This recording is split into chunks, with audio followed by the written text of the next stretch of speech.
Hey, Lucas here. It is week 3 for transneurability. The topic is neuro abilities and difficulties.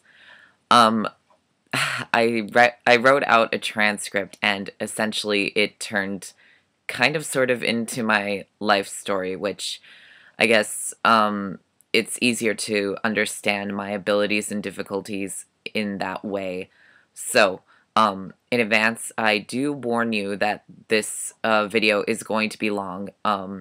It is going to be triggering because of language at some point, and it is 100% true to the best of my recollection, and I will be reading from the transcript, so I'm not gonna, well, I may or may not be looking right at the camera, so, alright. Every mind is valued except yours. I want you to think about what that means. Every mind is valued except yours. That was probably the first lesson I ever learned. I was diagnosed with Asperger's syndrome when I was 2.5 years old in 1991. I was told so when I was 5, just before starting kindergarten. Basically, I don't have any memories in which I wasn't aware of it. I was able to get speech and behavioral therapy at a very young age, but I don't exactly remember what they taught me.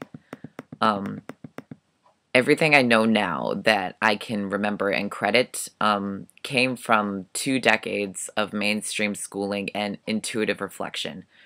When I was in elementary school, there were no schools specifically for people on the autistic spectrum, at least not where I'm from. I went to 3 elementary schools, and for the one that I was at the longest, I was the only child out of like 400 that was on the spectrum.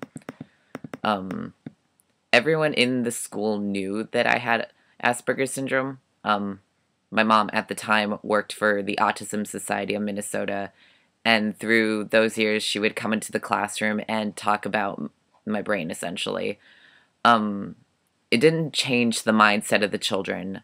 I was still bullied and excluded. I was called a retard, an alien, a half-brain person. The last one hurt the most because, well, logically, someone probably couldn't be alive with only half a brain. But, like, as a child, it brought me so much shame just for being myself. It took me years until I had, like, more than, like, 1 or 2 friends. And so for the most part, I took refuge in books, and until I was about 11, I thought about killing myself or running away because I didn't really want to bear with the fact that some people thought I was worthless alive. There's a lot of my childhood that I don't remember. That's probably on purpose because it's really painful, but yeah, a lot of those memories were not happy ones. The exception to that was the summer camp that I used to go to called Camp Discovery. It was a camp specifically for children and teens on the autistic spectrum up at Lake George in northern Minnesota. It's really beautiful. The camp was only 1 week a year, and it was expensive to go to. So, like, after my mom was let go from the Autism Society of Minnesota when I was about, like, 15 or 16, I stopped going. The memories at that camp were my most precious ones from childhood. That camp brought me the Princess Bride, Itasca State Park, and for a short time, a community of people like me. My experiences in middle school and high school was pretty much about putting on a persona, a neurotypical persona who didn't have Asperger's syndrome, who didn't secretly have so much self-shame and self-loathing that they'd rather destroy themselves before letting people know the real them. As far as I knew, there wasn't anyone else on the spectrum, and for the sake of surviving, I actively distanced myself from other people. I was active in sports through my teen years, particularly wrestling and track. I still identified as a cis woman, not knowing trans or gender identity at that time. And especially in middle school, there were a lot of hidden social rules that I had to learn and stumble through. Like, if I fix my hair a certain way, he might think I'm cute. Like, if I wore this shirt, my cleavage might show.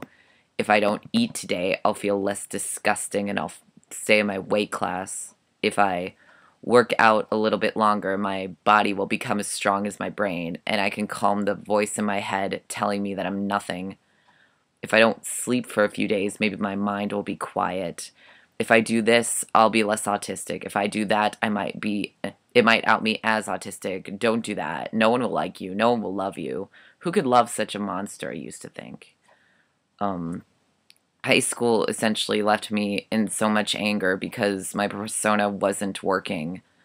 I didn't spend much time with other people then either. I took refuge in books and musicals. I found characters in novels that I loved more than I could find people who loved me. Um, After high school was when I finally started to let people in about my Asperger's syndrome, but that wasn't until after I started exploring my gender identity at age 22. I had to for survival, literally. Every mind is valued except yours. I've gone through over 21 years of this cycle, and yet I feel like I've gotten to really know my abilities and difficulties within this past year, because most of my life I was in a Narnia-sized stage of denial. I've been slowly letting my stimming show in public again, rubbing my hair, which I used to do as a kid when it was longer, just twisted. Um, tapping rhythms with 3 fingers on my left thumb because my left hand and arm doesn't write. Therefore, the stimming gets their energy out that way. There were a couple times where I stim danced at a bar, like half a year ago or something, dancing with my fingers, wrists, and arms instead of my legs and hips. But my friends stared at me as I did so I don't do that anymore. The only time I feel safe to stim with my fingers outside of my room is when I'm walking around Minneapolis late at night, and even then I force my hand to stop whenever I see people walking by me. I have a Google Map brain, as I like to call it. When I've been to a place, for example, the picture of it is added and my mind map is able to locate it. For the most part, I don't go by street names or highway numbers. I grudgingly know some because some people, mainly my mother, gets upset at me when I don't. I've learned that my memory is episodic, like a television show. It makes sense because it ties into my visual learning capabilities and my Google Map brain. I don't have one fixation or obsession, as some people think when they see someone with Asperger's syndrome. I get particularly frustrated with that stereotype because it puts me in the mindset of not only am I not neurotypical enough, but according to you, I'm not autistic enough either. Even though I'm fully aware that we all live in a spectrum, the mindset of not measuring up to a neurological binary was placed upon me at a very early age. It is extremely hard to break out of it, even if you're on the spectrum yourself. I know how to have my brain take over my body in extreme situations and present the body in a state of calmness. So then a room full of doctors will be convinced that I don't need to go to a psych ward. I have a lot of anxiety that I deal with every day. It impacts how much I get accomplished, and it's triggered in various ways, especially being around people for too long in cramped spaces. My creativity gets destroyed when on medication. Therefore, I do not take medication other than testosterone. If I am not able to write, I have nothing. I write a lot. I deal with so much self-doubt and shame even now. I constantly think that most people I know don't like me, won't love me. And to prevent that pain, I keep a distance between a lot of people, even the ones I love the most. Especially the ones I love the most. I present myself as this sassy, happy, good person, when really that's how I wish I was naturally. The only thing natural about me is my gift of words. Every mind is valued except yours.